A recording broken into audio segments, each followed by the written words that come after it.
A'udzubillahiminasyaitonirrajim. Bismillahirrahmanirrahim. Alhamdulillahirabbil alamin. Jumpa lagi dengan saya Kombatan Tani.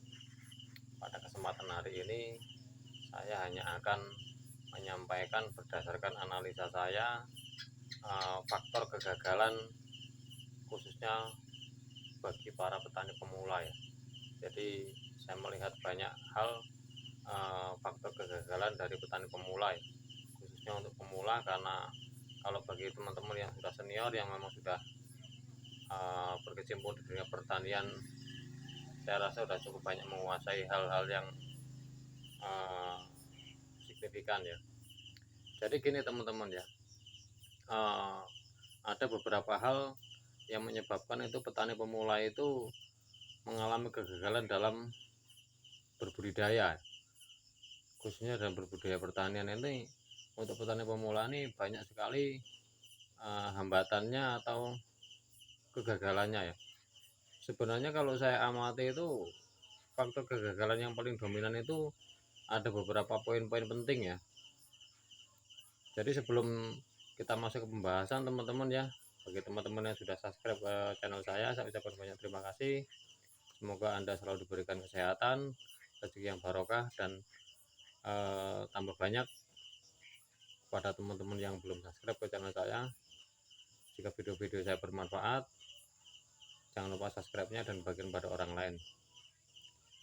Oke teman-teman, kali ini saya hanya akan membahas masalah faktor apa sih penyebab kegagalan para petani pemula ya, sehingga terkesan ketika usaha di bidang pertanian ini untuk para petani pemula ini sepertinya mengalami jalan buntu ya, kegagalan ya.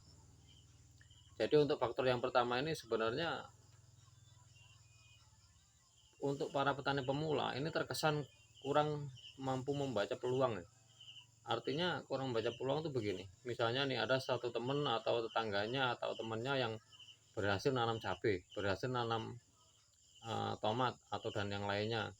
Nah, ketika teman atau tetangganya ini berhasil menanam cabai atau tomat itu tadi dengan hasil yang besar, ini untuk petani pemula biasanya langsung ikut tanam.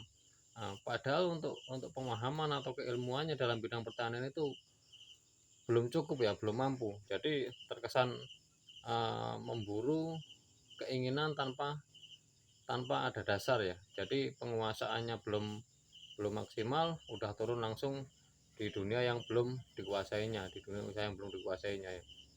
Jadi saran saya sebelum melakukan tanaman itu jangan hanya ikut serta ikut-ikutan dengan tanaman yang lain atau tanaman teman-teman yang lain yang sudah berhasil ya. Itu yang pertama. Yang kedua, ketika sudah mau melakukan budidaya itu dalam pola penanganan itu pembelian pestisida atau insektisidanya itu hanya bergantung kepada sebuah produk ya, sebuah merek ya. Jadi kadang-kadang petani ini kurang memahami, untuk petani pemula ini kurang memahami. Misalnya racun A itu, misalnya satu contoh nih, satu contoh misalnya Agrimek. Agrimek itu bahan aktifnya abamectin. Padahal kita sebagai petani itu nggak harus menggunakan Agrimek seandainya Agrimek itu nggak ada. Nah, jadi pahami dulu bahan aktif yang terkandung di dalam pestisida itu sendiri ya. Jadi misalnya tidak ada merek Agrimek, yang ada merek lain tapi dengan bahan aktif yang sama, itu pun nggak jadi masalah. Artinya untuk penguasaan di bidang bahan aktif, jadi misalnya kita mau melakukan perawatan penyepraian itu jangan terpaku dengan sebuah merek ya, sebuah merek dari produk tertentu ya, tapi pahami bahan aktifnya ya. Jadi bahan aktifnya, karena merek itu bisa berbeda, karena perusahaan berbeda, tapi bahan aktifnya kandungannya bisa sama ya. Itu yang kedua ya. Untuk yang ketiga, ketika sudah menangani tanaman, ini terkadang masih bertanya ke sana kemari, padahal obat atau pestisida yang dibeli itu sudah benar misalnya. Tapi untuk ukurannya ini masih bertanya sana, ini ukurannya berapa, ini ukurannya berapa. Masih bertanya ke sana kemari. Artinya apa? Artinya untuk petani pemula ini biasanya ini cenderung kurang membaca petunjuk di label ya. Padahal petunjuk di label itu kan setiap produk itu ada. Hanya petani pemula ini kurang bisa apa ya? Kurang bisa memahami karena tidak membaca petunjuk yang ada di label ya, sehingga dia bertanya ke sana kemari dan pada akhirnya yang parahnya lagi, yang ditanya ini orang yang kurang paham juga. Timbulnya apa? Timbulnya ada sebuah ada sebuah statement yang menyudutkan atau menyimpangkan ya, sehingga terjadi ketidakyakinan, akhirnya penanganannya tidak tepat sasaran ya. Timbulnya bisa kadang-kadang malah bisa menyebabkan pemborosan ya. Kemudian untuk yang selanjutnya itu untuk yang keempat, jadi untuk petani pemula ini biasanya terlambat mengetahui kekurangan nutrisi pada tanamannya ya. Misalnya tanaman ini sejak dini nih kekurangan unsur N, kekurangan nitrogen, kekurangan fosfat, atau kekurangan kalium. Itu untuk petani pemula itu biasanya kurang bisa memahami itu, sehingga ketika tanaman ini beranjak dewasa, misalnya nih tanaman ini cabai, misalnya cabai ini kekurangan kalsium.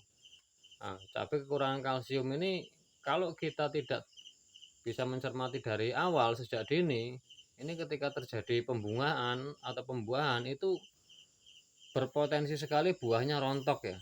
Nah akhirnya apa? Akhirnya kegagalan juga yang terjadi ya, karena buahnya rontok. Makanya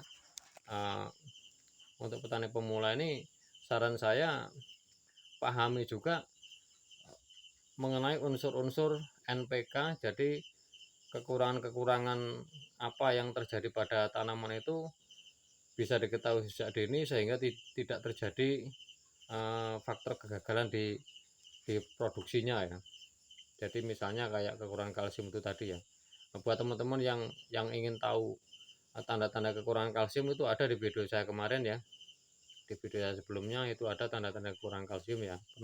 Pernah saya update di situ ya.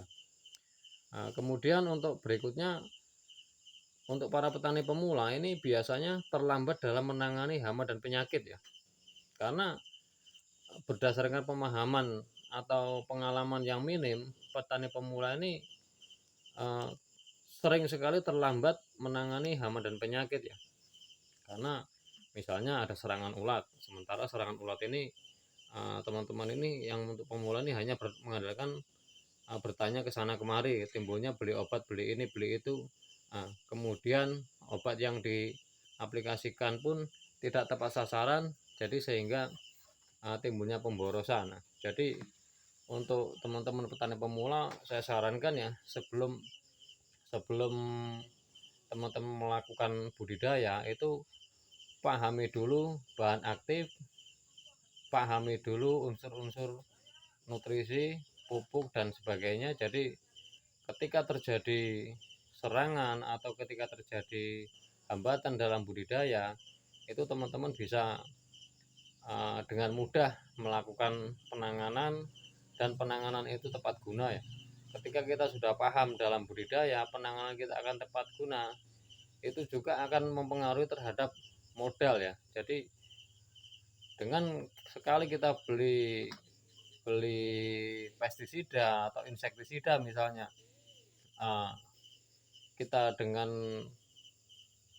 pemahaman yang cukup, misalnya kita mau beli racun untuk membasmi ulat misalnya, kita bisa paham bahwa ulat itu mati dengan racun A, ya langsung kita beli, kita aplikasikan, langsung selesai. Jadi timbulnya perawatan atau penanganan yang kita lakukan itu tepat guna, tepat sasaran, akhirnya hemat modal ya. Oke teman-teman ya, jadi buat teman-teman yang pemula, seandainya Anda ingin belajar, bukan saya mengajari, saya juga masih belajar, kita sama-sama belajar. Cuma saran saya jangan menutup diri, konsultasikan dengan teman-teman yang memang bisa dipercaya dan dia mau berbagi ilmu ya, atau komunikasi dengan siapapun yang menurut Anda orang-orang yang mau membimbing Anda menjadi petani yang mandiri, petani yang berhasil ya. Saya rasa sekian dari saya teman-teman ya, semoga bermanfaat. Sekian, wassalamualaikum warahmatullahi wabarakatuh.